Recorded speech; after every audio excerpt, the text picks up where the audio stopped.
बृहन्मुंबई महानगर पालिका इस अंतर्गत स्कूल बंद और ऑनलाइन शिक्षण चालू, इसके अंतर्गत हम आज कक्षा 9वीं में जो भूगोल विषय है, इस भूगोल विषय का अध्ययन करना है। तो मेरा जो परिचय है, मैं मेरा परिचय आपको देता हूं। मेरा नाम है सुरेश मल्लप्पा आइवळे और मेरे स्कूल का नाम है डॉक्टर बाबा साहब अम्बेडकर माध्यमिक शाला वर्ली। तो बच्चे, आज हम 9वीं जो भूगोल विषय है, इस विषय के अंतर्गत इसके पहले का जो लेक्चर था हमारा, उस लेक्चर में हमने पाठ नंबर 2 का अध्ययन किया था। आज हम पाठ नंबर 3 का अध्ययन करना है। पाठ नंबर 2 और 3 ये दोनों एक दूसरे के ऊपर निर्भर है। देखिए, ये जो पाठ है, इस पाठ का नाम है बाह्य प्रक्रियाएं भाग 1। देखिए, बाह्य प्रक्रिया ये भाग 1, इसमें भूपृष्ठ पर जो प्रक्रिया होती है और उस पर कौन कौन से घटकों का प्रभाव पड़ता है, इसका जो अध्ययन है इस पाठ में हमें करना है। तो आप लोगों को जो पाठ नंबर 2 में हमने जो आंतरिक हलचलें, इस पाठ में जो भूरूपे निर्माण हुए थे, आंतरिक हलचल के कारण जो प्राथमिक तरंगे है, द्वितीय तरंगे है, तृतीय तरंगे, उसके कारण जो विभिन्न प्रकार के जो भूरूप निर्माण हुए थे, निर्मित हुए थे, तो उसी के आधार पर, यानी वो जैसे कि भूरूप के कारण भूकंप या ज्वालामुखी, इससे जब महापर्वत, महाद्वीप पर्वत, पठार, मैदान, इस प्रकार की सारी जो प्रक्रिया है, ये आंतरिक हलचल के कारण हुए थे और इसे ये भूरूप निर्माण हुए थे। तो हमें इस पाठ में जो बाह्य प्रक्रिया और उससे तैयार होने वाले जो भूरूपे है, इसका जो अध्ययन है, यह अध्ययन हमें इस पाठ में करना है। देखिए, इसके जो पहले मैंने बताया कि आंतरिक हलचलों से विभिन्न प्रकार के जो भूरूपे है वो निर्माण हुए थे और ये जो भूपृष्ठ पर निर्मित होने के बाद उसमें हमेशा क्या होता है, निरंतर अपक्षरण होता है। तो इसलिए हमें इस पाठ में जो भूरूप निर्माण हुए है उसका अध्ययन करना है। जैसे कि भूरूप निर्माण हो गए तो उस पर सौर ऊर्जा, गुरुत्वाकर्षण बल, गतिज ऊर्जा, ये सारे जो घटक है, ये घटक क्या करता है, उसमें प्रभाव करता है। यानी बाह्य रूप की जो परिभाषा है यही है, भूपृष्ठ पर कार्यरत दाब यानी शक्ति के कारण बाह्य प्रक्रिया होती है। भूपृष्ठ पर यानी भूखंड पर जो कार्यरत दाब है, जो शक्ति है, उस शक्ति के कारण बाह्य प्रक्रिया होती है। इसमें कौन कौन सी शक्ति आ गई, सौर ऊर्जा, गुरुत्वाकर्षण बल, गुरुत्वीय बल और गतिज ऊर्जा आदि यह भूमिका है, महत्वपूर्ण ये घटक है। ये घटक हमें इसमें देखना है।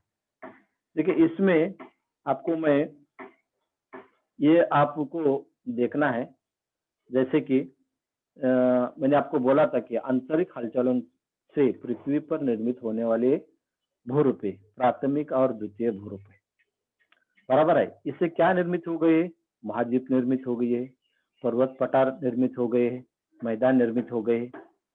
लेकिन इसमें बाह्य प्रक्रिया में क्या हो जाता है, इसमें हमेशा क्षरण होता है, वहन होता है या अपसरण हो जाता है और इसी के कारण जो प्राथमिक या द्वितीय जो भूरूप है उसमें परिवर्तन होकर तृतीय स्वरूप का जो भूरूप है वो भूरूप तैयार होता है।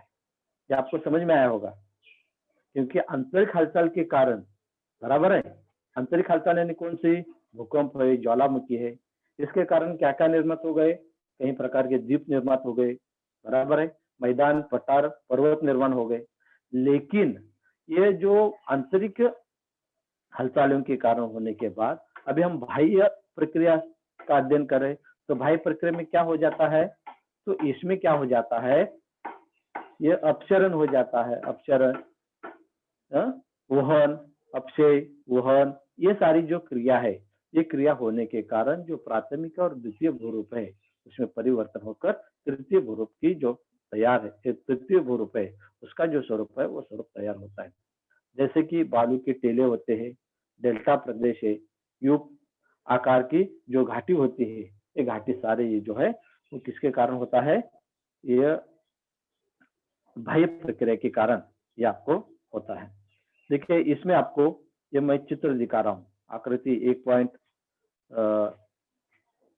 यहाँ टीले की एक आकृति 3.1 टीला है, बराबर है।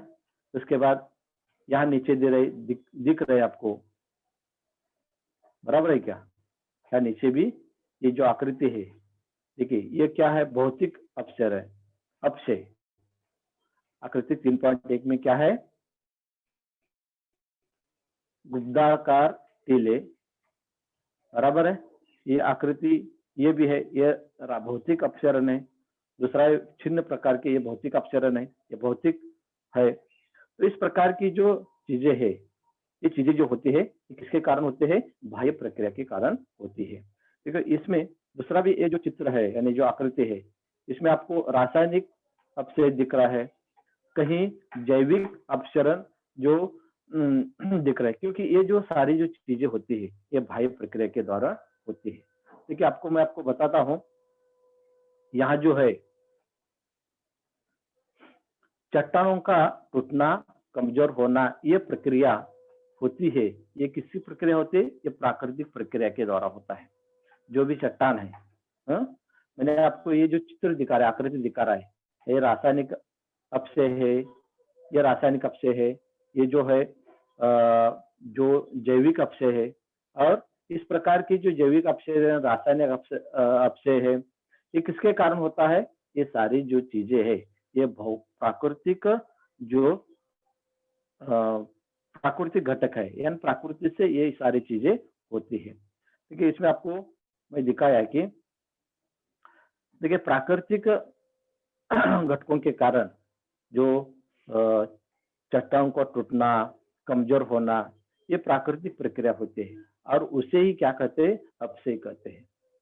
अपक्षय यानी क्या, ये आपको जो एग्जाम में परिभाषा पूछ सकते हैं, बराबर है, 2 नंबर के लिए, बराबर है। या चट्टानों का टूटना, कमजोर होना, यह प्राकृतिक प्रक्रिया है।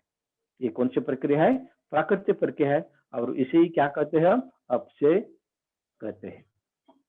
देखिए इसके कारण क्या हो जाता है, देखिए इसमें जो अपक्षय है, इसमें ये जो घटक होते हैं, ये जो है ये घटक किसके कारण होते हैं,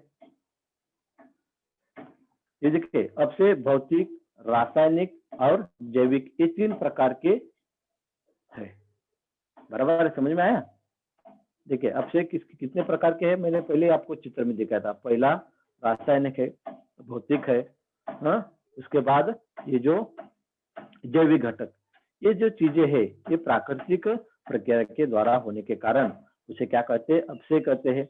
और ये जो 3 प्रकार है ये कौन कौन से है, तो पहला देखिए जो भौतिक जो घटक है, भौतिक अपक्षय जो होता है वो शुष्क मौसम के जो यहाँ प्रदेश है उसमें इस प्रकार की जो भौतिक अपक्षय है ये अपक्षय की क्रिया होती है, शुष्क प्रदेश। उसके बाद दूसरा जो है रासायनिक प्रदेश, रासायनिक यानी जहाँ नमीयुक्त मौसम का प्रदेश है, जहाँ नमीयुक्त, उसमें इस प्रकार की जो रासायनिक अपक्षय या अपक्षय की प्रक्रिया जो मुख्यतः रूप से हमें दिखाई देती है। और तीसरी है सजीवों द्वारा भौतिक अपक्षय, जहाँ सजीव सृष्टि है, जो प्राणी है, कीड़े मकोड़े है, उस कीड़े मकोड़े में आपको इस प्रकार की जो प्रक्रिया है अपक्षय की प्रक्रिया आपको दिखाई देती है। देखिए अभी मैंने आपको ये बताया, बराबर है, क्या पता अपक्षय किसे कहते हैं। उसके 3 प्रकार है, बराबर है। अपक्षय किसे कहते हैं और उसके 3 प्रकार। और एक बार उसकी परिभाषा बताता हूँ। चट्टानों का टूटना, कमजोर होना, ये प्राकृतिक प्रक्रिया है। ये कौन सी प्रक्रिया है? प्राकृतिक प्रक्रिया है, उसे ही अपक्षय कहते हैं। और ये जो अपक्षय है इसके 3 प्रकार है। इसके कितने प्रकार है? 3 प्रकार है। तो उसमें से पहला जो प्रकार है वो है भौतिक। कौन सा है? भौतिक जो अपक्षय है। ये जो भौतिक अपक्षय कहाँ होता है, कौन से प्रदेश में होता है? जहाँ शुष्क मौसम का जो प्रदेश है, कौन सा? शुष्क मौसम के प्रदेश में इस प्रकार की जो भौतिक अपक्षय है, इस अपक्षयों का प्रभाव पड़ता है, बराबर है। और दूसरा जो है वो रासायनिक अपक्षय है। ये रासायनिक अपक्षय कहाँ होता है? जहाँ नमी युक्त मौसम है। देखिए इसमें आपको रासायनिक जो अपक्षय है इसका जो उदाहरण है मैं आपको बता देता हूँ कि मुंबई में जो समुद्र के किनारे रहने वाले जो लोग हैं, वहाँ की जो गाड़ी होती है, जैसे 2 व्हीलर है, 4 व्हीलर है, देखो उस गाड़ी के ऊपर थोड़ा सा गंज जैसा वो लाल तपकिरी कलर आता है। वो रासायनिक प्रक्रिया के जैसे ही आपको दिखाई देता है। देखिए यहाँ भी आकृति 3.1 भस्मीकरण रासायनिक प्रक्रिया है। ये जो चित्र में दिखा रहा हूँ बड़ा करके, देखिए ये पत्थर के ऊपर आपको कैसे दिख रहा है? थोड़ा सा तपकिरी यानी लाल कलर की, थोड़ा सा एकदम ऐसे गंज जैसा आपको दिख रहा है। यह रासायनिक प्रक्रिया है, अपक्षय है। ये अपक्षय कहाँ? जैसे कि आपने बताया कि जहाँ समुद्र के किनारे में जो लोग रहते हैं, उनकी जो गाड़ी होती है, गाड़ी के ऊपर इस प्रकार का जो कलर है, यानी ये रासायनिक प्रक्रिया का प्रभाव आपको दिखाई देता है। यानी यहाँ क्या होता है?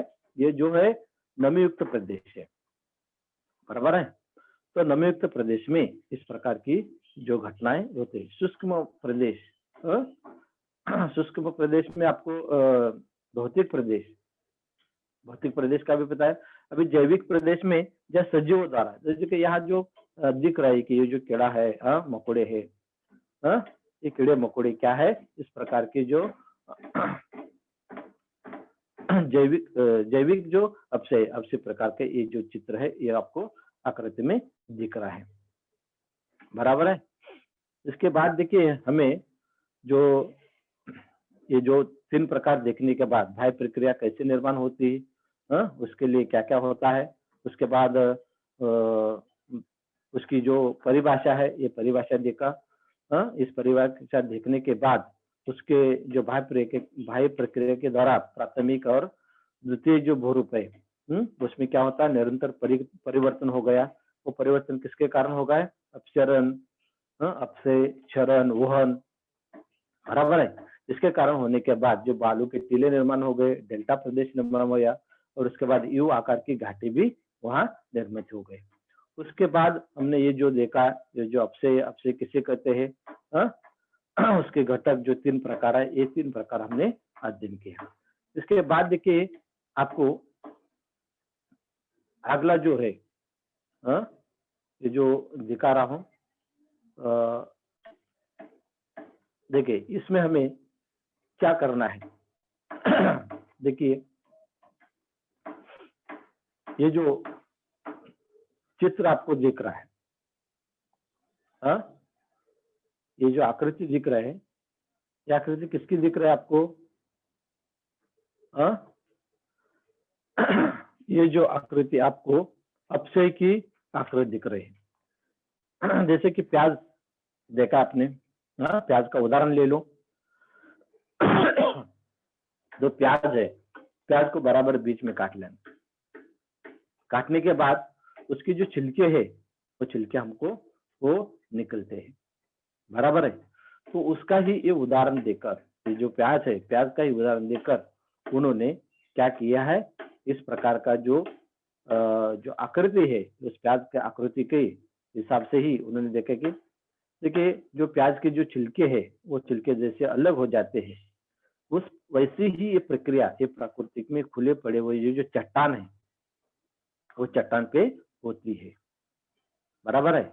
और चट्टान खुला भाग में अधिक तप्त होता है, तप्त यानी गर्म हो जाता है, और उसकी अपेक्षा अंदर का भाग ठंडा ही रहता है, और इसलिए चट्टान के ऊपर की परतें छिलके के समान क्या होते, खुली हो जाते हैं, और इस चट्टान का अपपनन कहा जाता है। बराबर है। अपपनन किसे कहा जाता है?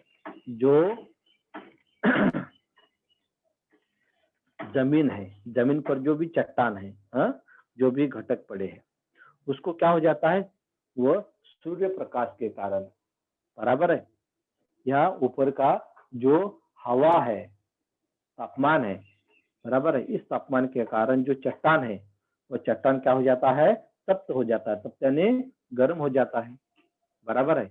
लेकिन उसके अंदर का जो भाग है, ऊपर का भाग क्या हो जाता है, तप्त है, लेकिन अंदर का भाग क्या होता है, ठंडा रहता है। बराबर है। लेकिन इस चट्टानों पर ऊपर के परत क्या हो जाता है, उसकी छिलके खुली हो जाती है, जैसे कि आपको आगे भी मैं बता दूंगा जैसे क्या होता है। तो ये जो आपको प्याज का उदाहरण दिया है, जो प्याज की छिलके जैसे ये जो अलग अलग होते हैं, वैसी ही प्रक्रिया प्रकृति में खुले पड़े हुए चट्टान पर होती है।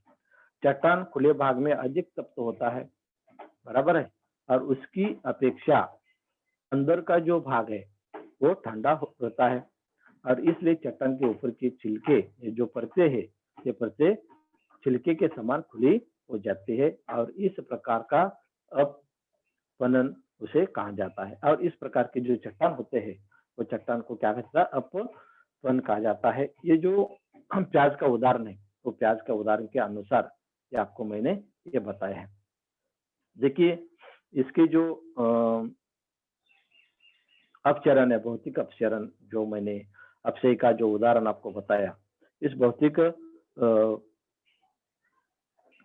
अपचय के जो मुख्यतः रूप से अगर हम कारण अगर देखते हैं, तो उसके अनेक प्रकार के जो कारण है, वो कारण हो सकते हैं, यहाँ आपको दिया है। जैसे कि ये जो भौतिक अपचय का मुख्यतः कई कारण घटित की गए हैं, उसमें से पहला है तापमान, दूसरा है सघनीभवन या तुषार, तीसरा है स्फटिकीकरण में वृद्धि, उसके बाद दबाव में मुक्ति और जल। ये जो सारे जो उदाहरण है, ये उदाहरण आपको इसमें देखना है। देखिए, अभी हमने क्या देखा है, जो प्याज का उदाहरण दिया, बराबर है, प्याज को हम बीच में काटने के बाद क्या हो गया, उसके बराबर बीच के काटने के बाद उसके जो छिलके है, छिलके जैसे जैसे निकलते हैं, लेकिन अंदर ठंडा है, बराबर है, और बाहर के छिलके गर्म होने के बाद उसके ऊपरी छिलके क्या हो जाते हैं, निकलते हैं, और इसी चट्टान को अपक्षरण कहा जाता है, बराबर है। इसके जो भौतिक अपक्षरण के जो कारण है, ये कारण यहाँ दिया है तापमान।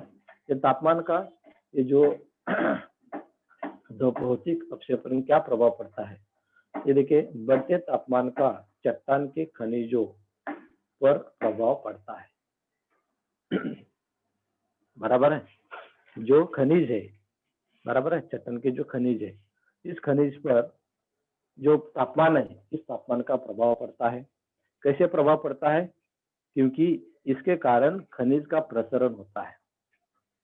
तापमान के कारण जो खनिज है, ये खनिज क्या होता है, प्रसरण है पिघलना, बराबर है, ये प्रसरण, तापमान कम होने से वो सिकुड़ जाते हैं, यानी क्या हो जाता है, वो इकट्ठा हो जाता है, प्रसरण और सिकुड़ना। ये जो प्रक्रिया है, इस प्रक्रिया के बारे में अपने जो साइंस सब्जेक्ट है, इसमें आपने अध्ययन किया, प्रसरण होना, सिकुड़ना, बराबर है। देखिए, जो भी चीज है आपको पता है, उसको गर्म करने के बाद वो क्या हो जाता है, पिघलता है, बराबर है, और उसके बाद जो उसको ठंडा कर जाते हैं, वो क्या हो जाता है, सिकुड़ जाता है। तो उसी प्रकार ये जो भौतिक अपक्षय का जो कारण है, उसमें से जो तापमान है, उसमें क्या हो जाता है, जो खनिज है, इन खनिजों पर किस प्रकार का प्रभाव पड़ता है। जो खनिज होते हैं, ये खनिज क्या होता है, तापमान के कारण तापमान के कारण क्या हो जाना, प्रसरण होना और सिकुड़ जाते हैं, सिकुड़ना। देखिए, बढ़ते तापमान के चट्टान की खनिजों पर प्रभाव पड़ता है, और इस कारण उसमें खनिजों का प्रसरण होता है और तापमान कम होने के बाद वो सिकुड़ जाते हैं।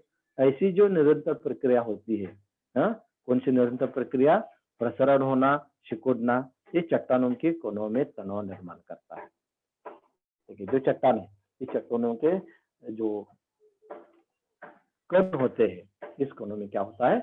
जो तनाव निर्माण करता है और तनाव निर्माण करने के बाद चट्टान में खनिजों द्वारा तापमान के अंदर को जो दिया हुआ प्रतिशत वो भिन्न भिन्न हो जाता है और इसके कारण कुछ खनिज की अधिक मात्रा में प्रसरण होता है तो कुछ खनिजों का कम मात्रा में प्रसरण होता है। बराबर है। और इस कारण खनिजों के कणों में निर्माण होने वाला तनाव भी कम अधिक होता है और परिणामतः चट्टानों में दरार पड़ती है और चट्टान टूट जाते हैं। तो इस प्रकार की जो प्रक्रिया है ये प्रतिदिन क्या है? ये तापमान का जो कक्षा है, ये कक्षा अधिक कभी होता है, कभी कम हो जाता है, हाँ?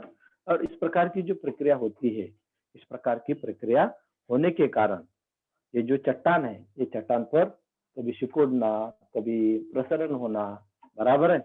और इस प्रकार की प्रक्रिया दिन ब दिन होती रहती है और दिन ब दिन होने के कारण जो उनके जो कण होते हैं, चट्टानों की जो कण है टूटते, वो क्या हो जाता है? टूट जाते हैं और दोनों के बीच में क्या होता है? दरार पड़ जाता है। और उसी के कारण इस प्रकार की जो प्रक्रिया है ये उष्ण मरुस्थलीय प्रदेश में इस प्रकार की जो तापमान की जो प्रक्रिया है, ये खनिज है, ये खनिज पर होती है। उष्ण मरुस्थलीय प्रदेश यानी कौन सा? जैसे कि आप देख सकते हैं कि जैसे कि राजस्थान है, राजस्थान में इस प्रकार की जो तापमान के कारण जो खनिज या चट्टान पर इस प्रकार की जो प्रक्रिया है, ये प्रक्रिया आपको दिखाई देती है। जो राजस्थान का भाग है, इसमें उष्ण मरुस्थलीय प्रदेश में ये इस प्रकार के जो तापमान के कारण चट्टान पर जो होने वाला प्रभाव है, ये प्रभाव आपको दिखाई देता है। उसके बाद आपको देखना है दूसरा जो है, वो है क्या है? दूसरा जो है कारण जो है सघनीभवन यानी तुषार, बराबर है। तो ये देखिए इसका जो है, ये जो तुषार है, सघनीभूत जल का आकारमान बढ़ जाता है, बराबर है। सघनीभूत इसका जो आकार है वो बढ़ जाता है, ये आप जानते हैं। घनीभूत जल का आकारमान बढ़ जाता है, ये आप जानते हैं। लेकिन जिस प्रदेश में वहां का जो तापमान है, बराबर है, घनीभूत जल का आकारमान बढ़ता है। घनीभूत यानी जहाँ ठंडी का मौसम है, बराबर है, वहां का जो जल का आकार क्या होता है? जल इकट्ठा होने के बाद बढ़ता है। लेकिन जिस प्रदेश में तापमान 0°C से कम है, कितना? 0°C से कम है, बराबर है। तो ऐसे जो जगह में ये जो वहां की जो चट्टान है, इस चट्टान में कैसी दरार निर्माण हो जाती है? देखिए 0°C का जो तापमान कम है, वहां चट्टानों के दरार में स्थित जल का बर्फ बन जाना और उसका आकार बढ़ता है, बराबर है। जैसे कि हिमालय है, हिमालय में आप अगर जाते हैं तो आपको पता चलता है कि वहाँ कितना सेल्सियस डिग्री तापमान रहता है? 0°C से भी कम, -0।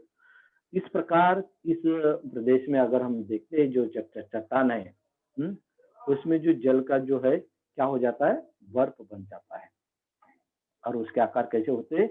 बड़े हो जाता है और इन चट्टानों में तनाव निर्माण होता है और चट्टाने क्या होता है? भिन्न, उनकी जो चट्टान छिन्न भिन्न होकर टूटती है। तो ये भी आपको मैं बताया कि जैसे कि तापमान का बताया था, उसी प्रकार ये दूसरा जो है वो तुषार या घनीभूत, ये जो प्रकार है, इसमें क्या प्रभाव पड़ता है? तुषार में क्या है? हम जो घनीभूत चट्टान है, उसके जो आकार है, जल है, वो कैसे बढ़ता है? कैसे? क्योंकि उस प्रदेश में जो तापमान है, वो तापमान कितना रहता है? 0°C। कितना होता है 0 अंश सेल्सियस होने के कारण वहां का जो जल है वो पूरी तरह से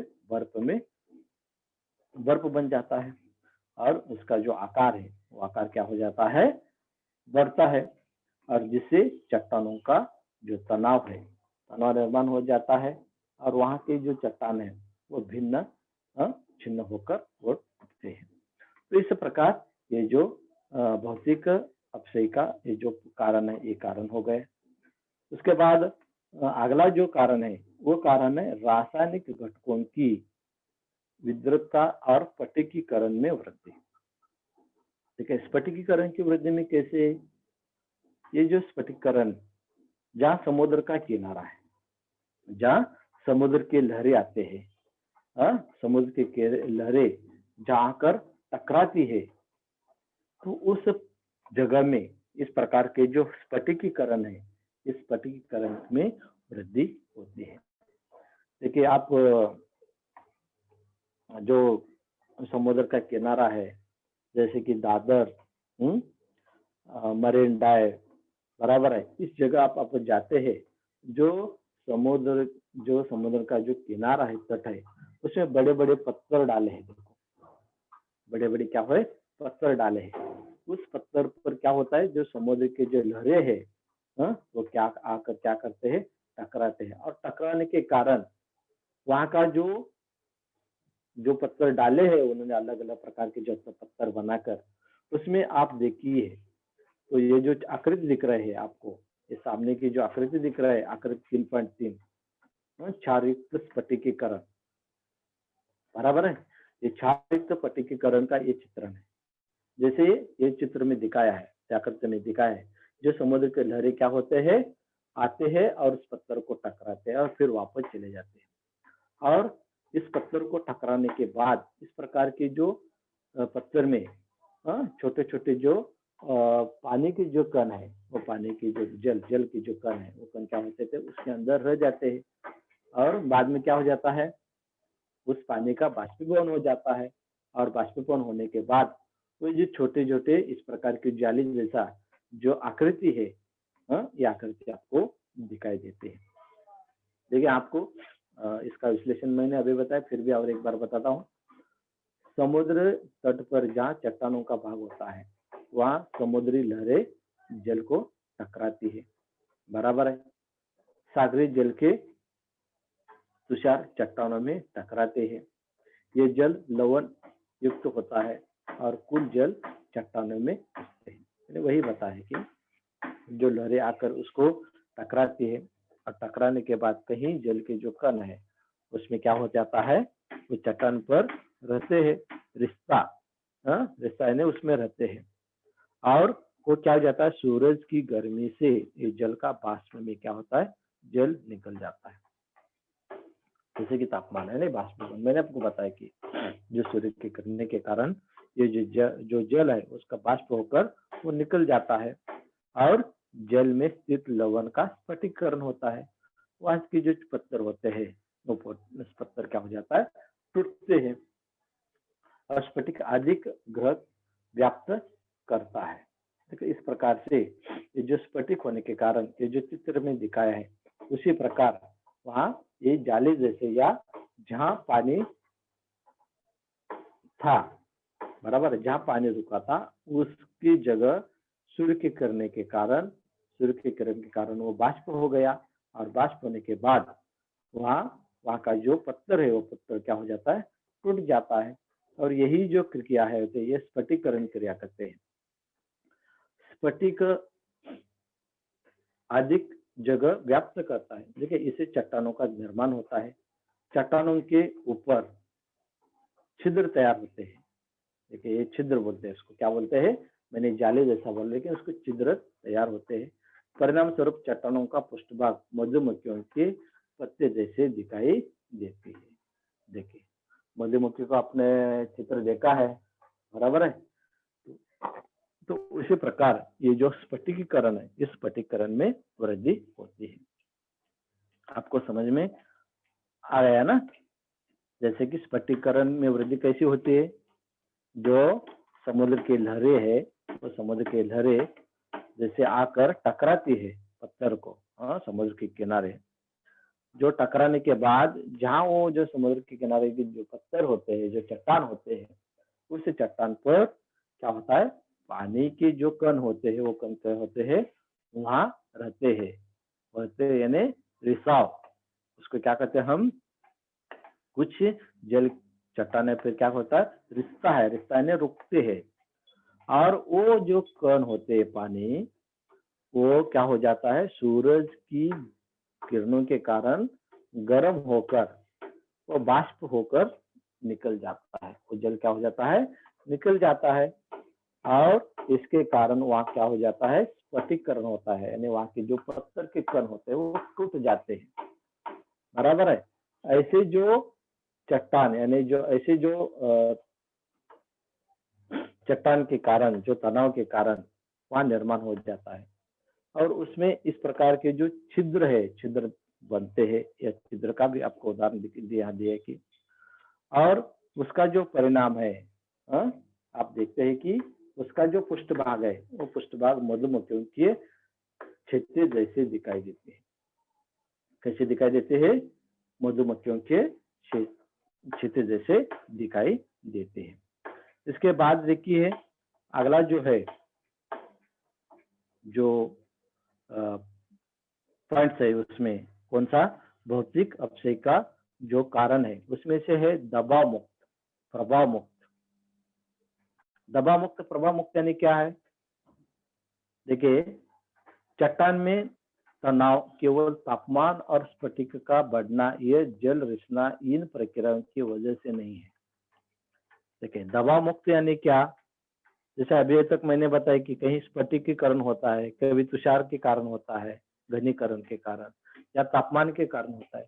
लेकिन यह होने से, यह प्रक्रिया, ये जो दबाव मुक्त होती है, यह प्रक्रिया इसके कारण नहीं होता है। तो क्या होता है, चट्टान के ऊपरी की परतें का दबाव निचले अथवा अंदर की परतों तक जाता है, और ये दबाव समाप्त होने पर ही अंदर के परतें अथवा निचला स्तर तनाव रहित होता है, और इन्हीं कारणों से अपक्षय होता है। देखिए आपको मैंने आपकी बताया कि जो तापमान है, तुषार है, स्फटिकीकरण है, ये तीनों जो है, ये दबाव मुक्त या प्रभाव मुक्त में उसका जो वजह है, वो वजह नहीं है। तो क्या हो जाता है, इसके जो कारण, जो चट्टान की ऊपरी परतें है, ये परतें निचले का जो भाग है उसमें दबाव डालते हैं। उसमें अंदर का जो भाग है, नीचे अथवा अंदर का जो परतें है, वो परतें क्या जाते हैं, वहां तक जाते हैं। और वहां दबाव होने के बाद जो अंदर की परतें है, निचले परते पर क्या हो जाता है, तनाव प्रेरित हो जाते हैं। और इसी के कारण, यानी इस प्रकार के दबाव के कारण भी ये चट्टान है, ये चट्टान में अपक्षय की जो क्रिया है, ये क्रिया होती है। तो इस तरह से ये जो ये दबाव मुक्त जो या प्रभाव मुक्त जो चट्टान है, ये चट्टान की निर्मित होती है। उसके बाद अभी जो सबसे आखिरी जो है वो है जल। बराबर है। ये जल जो है, जल का ये चट्टान पर या खनिजों पर किस प्रकार का प्रभाव होता है या कारण क्या है, ये आपको देखना है। जल, देखिए कुछ प्रदेश में वर्षा का प्रमाण अधिक होता है, ऐसे प्रदेश में केवल जल रिसने से यह विविध प्रकार के चट्टान का अपक्षय होता है। देखिए जल का भी क्या होता है, इस चट्टान पर या इस खनिजों पर भी प्रभाव पड़ता है। कैसे प्रभाव पड़ता है, तो अधिक वर्षा होने के कारण, अधिक वर्षा होने के कारण वहां क्या हो जाता है, पानी जो है वो पानी वहां रिसने यानी रुक जाता है। जल रिसने यानी वहां पानी रुक जाता है, और रुकने के कारण वहां की जो चट्टान है, वहां के जो खनिज है, वो क्या हो जाता है, अपक्षय होते हैं। जैसे कि बालू का से या संपीड़न, ये उसकी जो उदाहरण है, ये उदाहरण उन्होंने दिया है।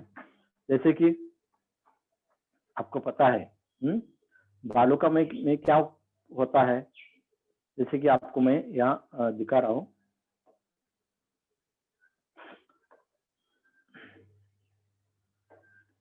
देखिए, आपको जल में क्या है, अधिक जहाँ वर्षा होती है, वहां वर्षा होने के बाद ऐसे प्रदेश में जल क्या हो जाता है, रुक जाता है, रिसने यानी रुकना। और उसमें इस प्रकार की जो चट्टान है, वो चट्टान के अपक्षय होते हैं, जैसे कि बालू का में, और दूसरा दिया है स्फीडीकरण। आदि चट्टान भी ये चट्टान केवल बालू के कण एकत्रित आकार और उस पर दबाव पड़ने से तैयार होता है। देखिए क्या दिया उन्होंने, ये जो जल है, इस जल में उन्होंने क्या दिया है, ये चट्टान केवल बालू के कण एकत्रित आकार और उस पर दबाव पड़ने से तैयार होते हैं, और कीचड़ जैसे पदार्थ से वो बालू के कण क्या हो जाता है, एक साथ आ जाते हैं। ऐसे चट्टान जल के रिश्ते एक दूसरे के ऊपर होती है। इस प्रकार ये जो है, इस पाठ में ये जो जल है, वो जल का क्या होता है, खनिजों पर प्रभाव होता है। देखो बच्चे, हमने आज इस पाठ में पहले से आपको मैं बता रहा हूँ, ये जो आंतरिक बाह्य प्रक्रिया भाग में आंतरिक जो हलचल है, इस आंतरिक हलचल के कारण भूपृष्ठ पर निर्मित हुए जो भी महाद्वीप है, बराबर है, मैदान है, पर्वत है या पठार है, यह निर्मित होने के बाद जो बाह्य प्रक्रिया के कारण, उसमें सौर ऊर्जा है, गुरुत्वीय बल है या गतिज ऊर्जा है, ये उस बाह्य प्रक्रिया का जो प्रभाव होने के बाद उसमें क्या हो गया, कई प्रकार की जो चट्टान है, ये चट्टान ओहन के कारण, क्षरण के कारण, अपक्षय के कारण, उसमें जो बाह्य प्रक्रिया के कारण उसमें ये जो प्राथमिक और द्वितीय जो रूप थे, भूरूप थे, उसमें परिवर्तन हो गए और क्या हो गए, वहां तृतीय भूरूप निर्मित हो गई, और उसमें बालू के टीले, डेल्टा प्रदेश, यू आकार की घाटी, ये सारे जो है, ये सारे जो वो हो गए। उसके बाद आपको इस प्रकार की जो आकृति है, रासायनिक अपक्षय, भौतिक अपक्षय, जैविक अपक्षय, ये जो घटक होते हैं, ये किसके कारण होते हैं, जो चट्टान है, ये चट्टान को टूटना, कमजोर होना, ये सारी जो क्रिया है प्राकृतिक क्रिया होते हैं, और उसे ही अपक्षय कहते हैं। और ये जो अपक्षय है, इस अपक्षय के 3 प्रकार, भौतिक, रासायनिक, जैविक, ये जो घटक है उसका देखा, भौतिक घटक क्या है, रासायनिक घटक क्या है, जैविक घटक क्या है, इसका अध्ययन हमने देखा है। भौतिक घटक जो है शुष्क मौसम प्रदेश में, रासायनिक जो नमयुक्त मौसम प्रदेश, जैविक जो सजीवों द्वारा हुआ है। उसके बाद हमने जो प्याज का उदाहरण मैंने बताया कि प्याज की जो ऐसा काटने के बाद उसके जो छिलके है, छिलके अलग हो जाते हैं, और छिलके अलग होने के बाद उसमें चट्टानों को क्या हो जाता है, अपेक्षाकृत जो अंदर का भाग है वो ठंडा ही रहता है, लेकिन ऊपर का जो भाग है वो छिलके क्या हो जाते हैं, निकल जाते हैं। उसी प्रकार ये चट्टान है, चट्टान के ऊपर की जो परतें है छिलके के समान क्या हो जाते हैं, खुली हो जाती है, और चट्टानों का अपपरण कहा जाता है। ये जो अपपरण के कारण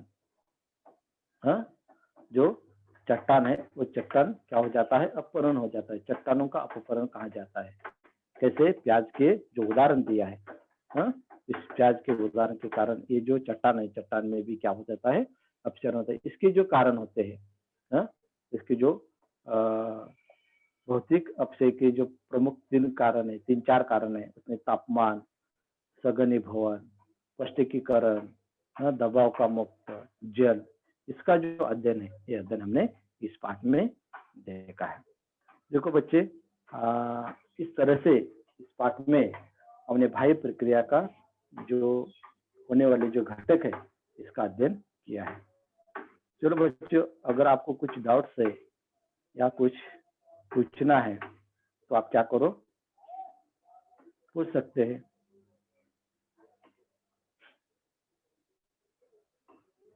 हेलो। हेलो, हाँ बोलो। Good morning sir. हाँ गुड मॉर्निंग, बोलिए।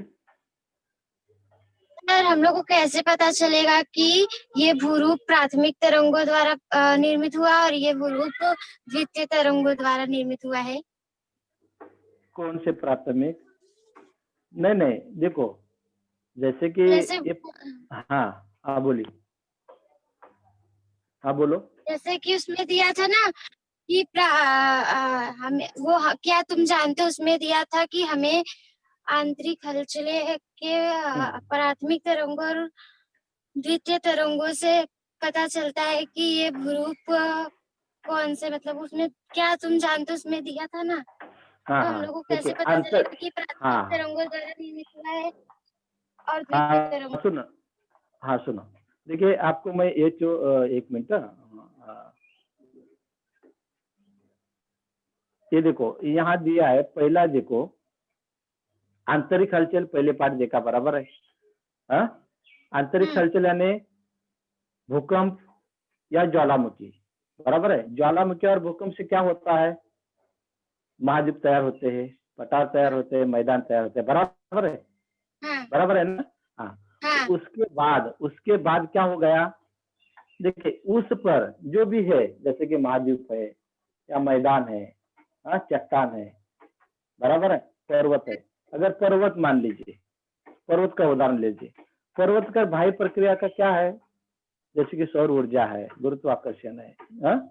इसके कारण, बराबर है, इसके कारण क्या हो जाते हैं? देखिए यहाँ दिया है, ये आपको देखिए, ये आंतरिक हलचल से पृथ्वी पर निर्मित होने वाले प्राथमिक और द्वितीय महारूप, द्वितीय भूरूप को पहचानते हैं, बराबर है।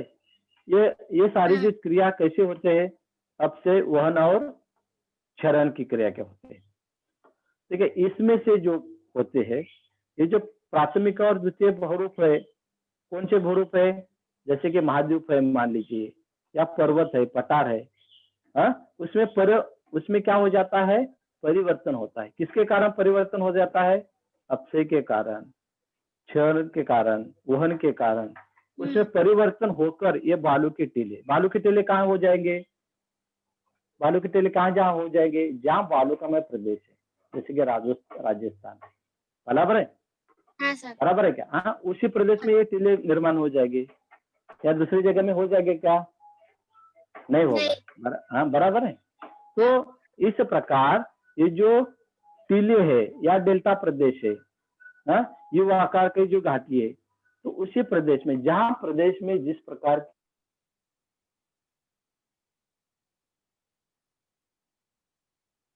हेलो,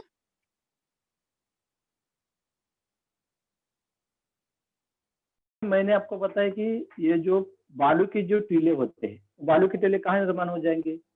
जिस प्रदेश में जो, जहाँ पे बालू होगा।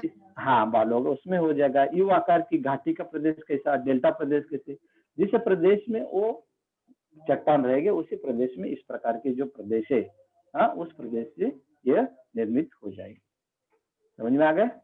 हाँ सर। ओके, और किसी को कुछ पूछना है? Hello,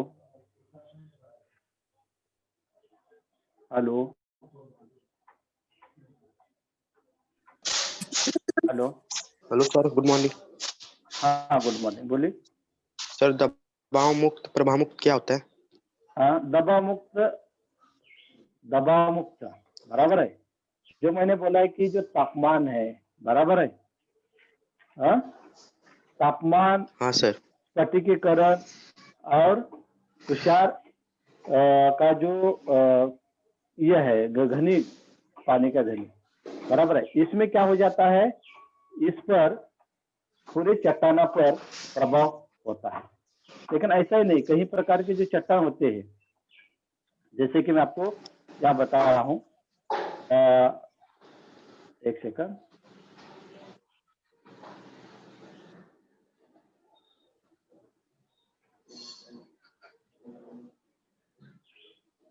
hello. हाँ सर।